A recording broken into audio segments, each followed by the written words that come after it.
What is mediation and is it right for you this week on the podcast?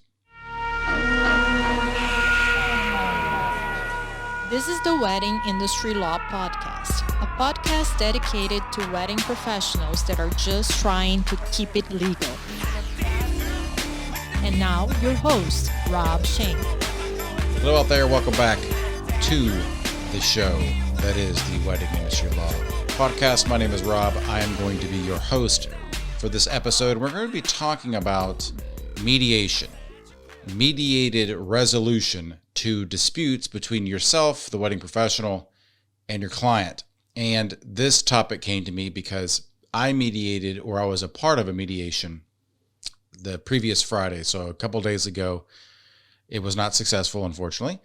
And that got me thinking, well, okay, I talked a little bit about mediation in, I believe, episode 14, which was about arbitration. We talked a little bit about mediation in that. So for a little bit more in-depth conversation about arbitration and mediation, you can go to episode 14. But I did want to put a whole episode behind mediation, what it is, what are the benefits, what are the disadvantages of mediation, and whether it's right for you in your particular situation. So mediation itself is an alternative to resolving your dispute with the client through the court system, through filing a lawsuit or being a defendant in a lawsuit.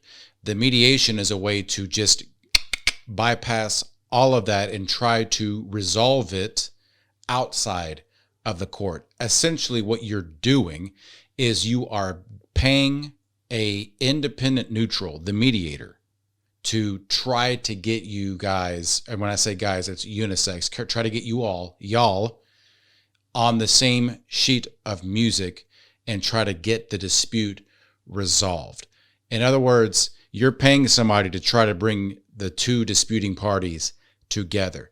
Logistically, how it works most of the time, well, not most of the time, now that we're in the age of COVID, but typically how it works is that the mediator is in the same room as the two parties, and each of the sides pleads their case, and then the parties will retreat to separate rooms, and the mediator will go from one room to the next room in an attempt to resolve the dispute. So maybe, okay, well, party A says that you did this, this, and this, and they want X, Y, and Z. And well, you tell them I said that they did C, D, E, and I want, 1, 2, 3. So the mediator goes back to the other room, and hopefully by the end of the day, the mediator has an understanding of where everyone is at, where they're willing to go, and will be successful in bringing the parties together, because that's the mediator's job. The mediator has failed if there is, in fact, an impasse. So the mediator is incentivized. A good mediator will mediate cases, right? Or resolve cases. So the mediator is incentivized to try to get the situation resolved. And in fact, I don't have all the statistics. I don't have the thing in my back pocket, but mediation is typically successful. It's more successful than not. Most cases in the United States don't ever go to trial. They are resolved. And most of the time they are resolved through some type of alternative process, whether through negotiated settlement or through the mediation process. So that if a settlement is reached, it is binding on the parties most of the time. I mean, it's going to be, otherwise why do it in the first place? So the mediator goes back and forth, gets the parties to an agreement, and if the parties do in fact agree, typically it is binding, and it's just the same as if it was a verdict in a court. So that's the mediation process. Now, what are the benefits and drawbacks to that process? Why would you want to do that versus go to court, or vice versa? It's going to depend on the dispute that you have in reality.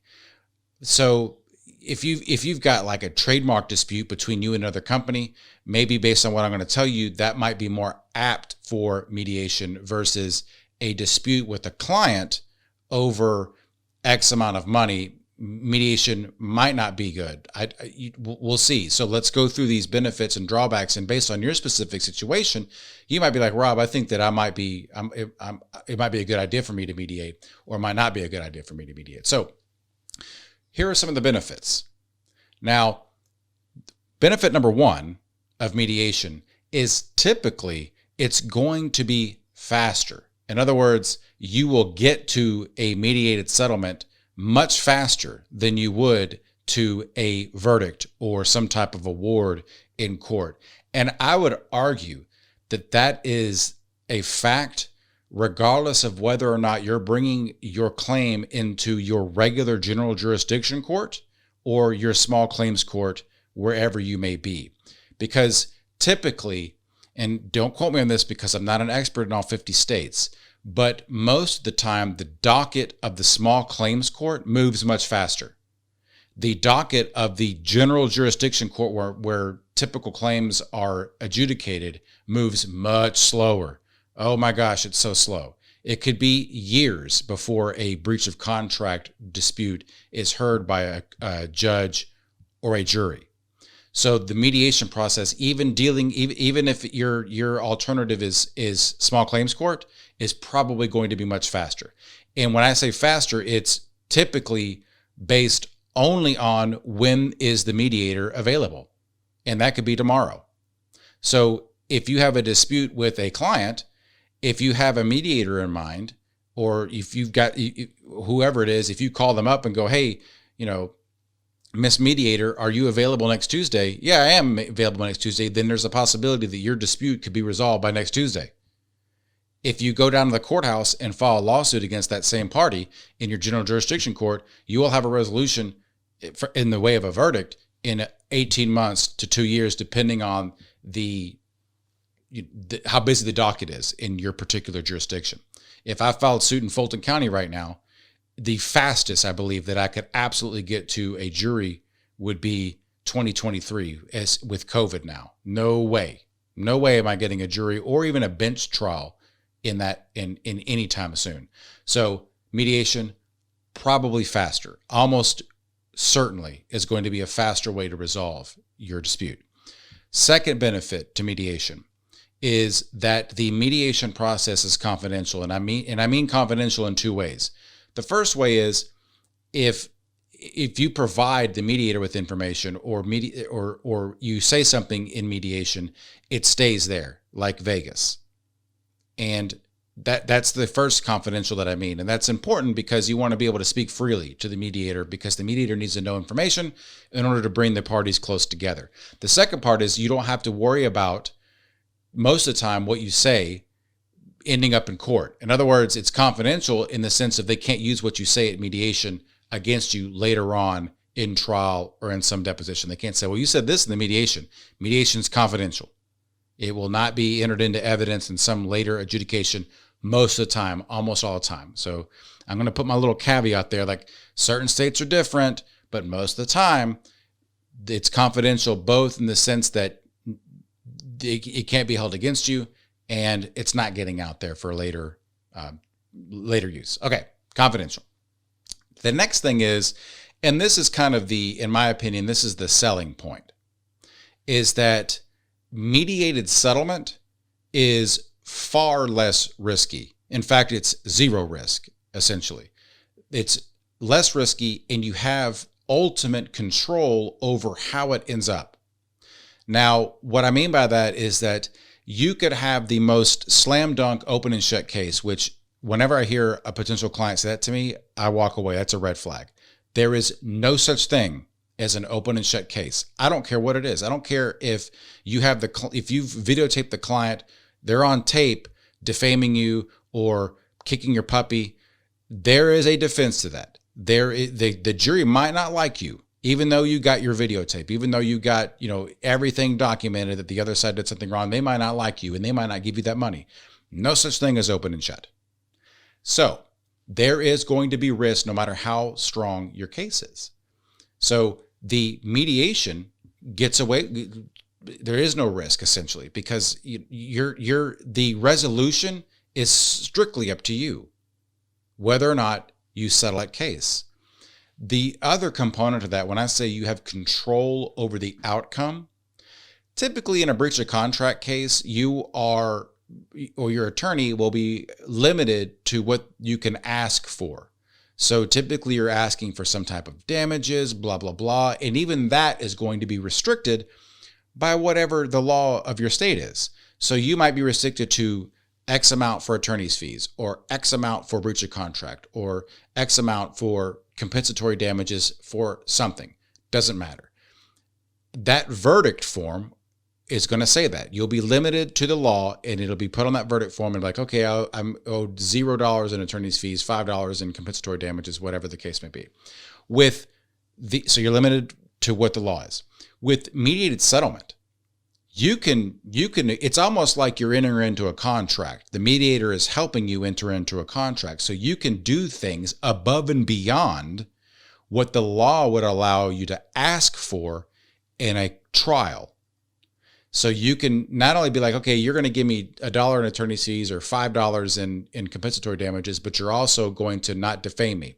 You're also going to, I don't know, give me a pat on the back once a week on Monday if it doesn't rain. Or you're going to stop liking the Atlanta Falcons and start liking, I don't know, what foosball teams there are. Seattle Seahawks, I guess. Okay, something along those lines.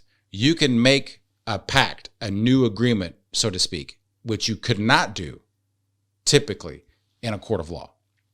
And finally, although I don't really recommend this, one of the benefits of mediation is typically you can do it without an attorney. If you have a low value case, and I mean low value, I mean like if it's not worth a lot of money, like if you're not going to sweat it, maybe you could go in there without an attorney and try to work something out.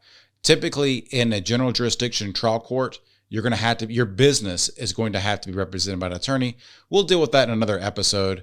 Anyway, you can do it without an attorney sometimes. So benefits of mediation. It is typically faster. It's going to be confidential. It's typically less risky, and you have way more control over the outcome, the resolution itself. And then finally, sometimes you can do it without an attorney, although not recommended.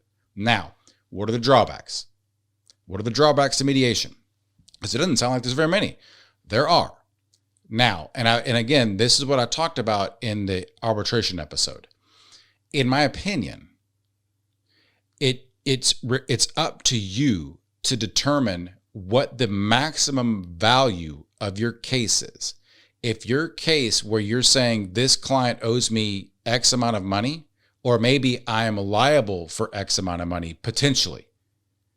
If that amount is under the small claims jurisdictional limit, meaning that if the case is going to be heard, it could be heard in small claims court, then that means that mediation could potentially be more expensive. The reason why is because if you go to small claims court, typically you're only going to have to pay whatever the filing fee is, which maybe it's a couple $100, maybe it's $50. I don't know. It depends on what state you're in, what county you're in.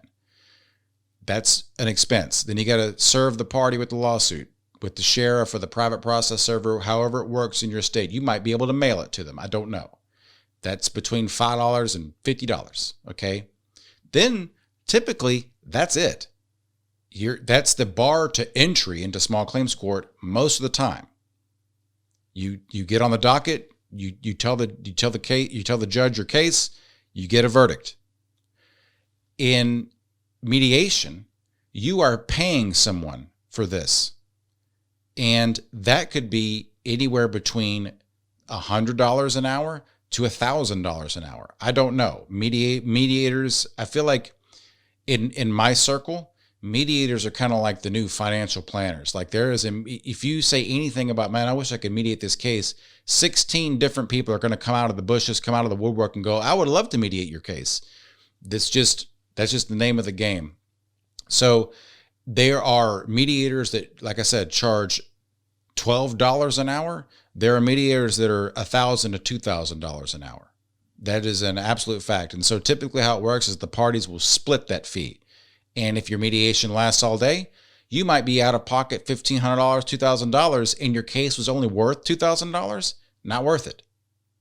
So bottom line, it could potentially be more expensive. Now, if you are having a case where you could potentially be on the hook for 20 grand, or you might end up on, getting negative reviews online, or your trademark's in trouble, or you're being defamed, or whatever the case may be, where it's over that jurisdictional limit, then yes, mediation is probably it's probably worth paying that $1,000 or whatever the case is for the mediator to try to get it resolved and save some money that way. So just depending on the facts of your case, mediation is not necessarily always cheaper. Now, another disadvantage to mediation.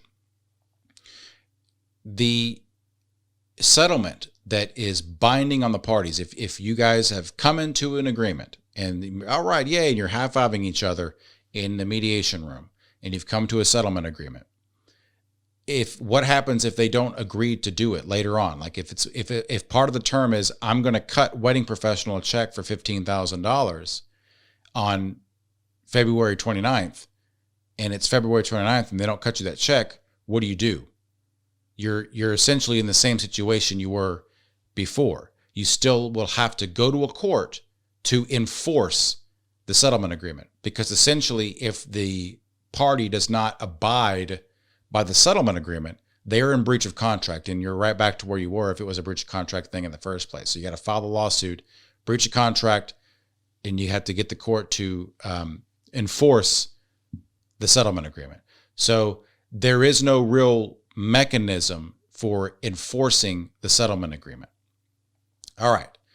Now, finally, and this one is, I guess, depending on your situation, depending on how spiteful the client is or whoever the other side of the V is for you, mediation really requires good faith. So, and this is actually, in my opinion, this is what happened to me in my mediation the previous Fridays. That the other side said, hey, let's mediate this case. Let's try to get this thing done. Let's have a good, rest of our October. And they come in and essentially it was bad. We had an impasse. It was nothing. And that'll happen. A party will come in and go, oh, you're saying that you are owed $10,000? How about this? We'll settle this for $1. It's like, no, that can't even be close to good faith, right? So you could go in and spend 6 hours in mediation and still owe the mediator money and not come to an agreement only because the other party is being a jerk. You can't make someone have a realistic understanding of the case. Now, that is actually, as a side note, that's actually a characteristic of a good mediator. Hopefully the mediator is someone that has experience with cases similar to the one that you're mediating, so they can speak plainly and be a independent voice to speak truth to the party that's being unreasonable. That's part of what you're paying for with the mediator. The mediator, when they caucus in the other room and the mediator's with the other side, they're there going, hey, why are you being an idiot? You should take this deal, or you should make a deal, or blah, blah, blah, because you're going to be toast at trial. So that kind of helps with that. But again, it still requires good faith, because no one is required to listen to the mediator. The settlement is only binding if everybody agrees for it to be binding. So if you come to an impasse, you still owe the mediator, you still pay the mediator, but you are now no closer than you were before the mediation started. So the drawbacks, again, like I said, depending on the facts of your case, mediation can be more expensive. The enforcement mechanism is just the same as court. In other words, it's not a magic bullet. You can mediate settlement and still have to go to court to enforce a settlement. And then finally, good faith is required. So if you have a dispute right now with a client, and they're saying, we moved a date, we don't want to move it anymore, we want our money back, you owe us $5,000 because we did this, and you're saying, no, I did work, I did all that, you still owe me $5,000 or whatever the case. That's a situation where you have to really walk the line and be like, is it worth paying someone between $500 and $1,000 to sit in a room with me all day to try to get a resolution? Where that resolution could potentially be, there's a finality to how much money I'm going to get paid. They might be required not to disparage me on the internet. Essentially, a confidential settlement that is the mediator helps facilitate. That might be worth it. That might be worth it to you at this point in time. I generally, as a rule, And I guess it depends on my client. Where my client has contracts where the value almost always falls within what I would consider small claims for that state and that county or that jurisdiction, then I typically don't have a clause in the contract that requires mediation prior to the filing of a lawsuit. That could be different for you. I would recommend speaking to whoever your attorney is to ask if that's a good idea. Some people come to me and they go, oh, they want that. In other words, I guess I skipped over this. So you can require mediation in your contract if you want it. So it'd be something on the lines of, before any party can sue one another in court, you have to have a good faith effort to mediate settlement of whatever the dispute is within a certain amount of days. So in other words, if you have that type of clause in your contract and they file a lawsuit without trying to mediate, you can win a motion to dismiss. And the judge will say, you have contractually obligated the parties to mediate, go mediate. Okay.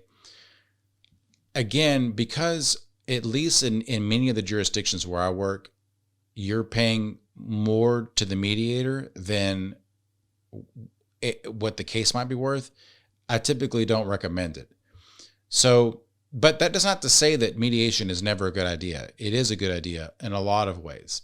But to me, it's a matter of a case by case basis. So I don't want to require you to make every one of your clients do it when it might not be good for every one of your clients. So that's just my 2 cents on that. So at the end of the day, should you mediate your case? The principal thing for me is going to be the value of, or the liability that you have in the case. High liability, high value, then yeah, I think mediation might be a good idea for you.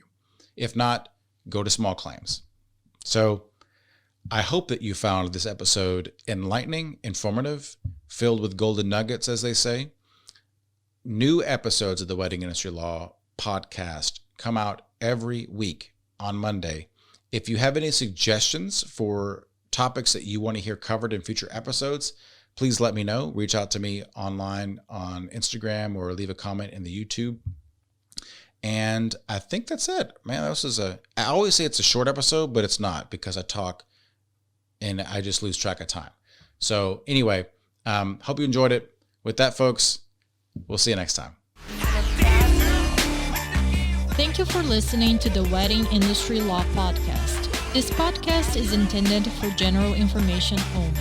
Nothing in this podcast is intended to be legal advice. Do not rely on this podcast for your legal matter. Instead, consult an attorney in your area. Thanks, obrigada, até semana que vem.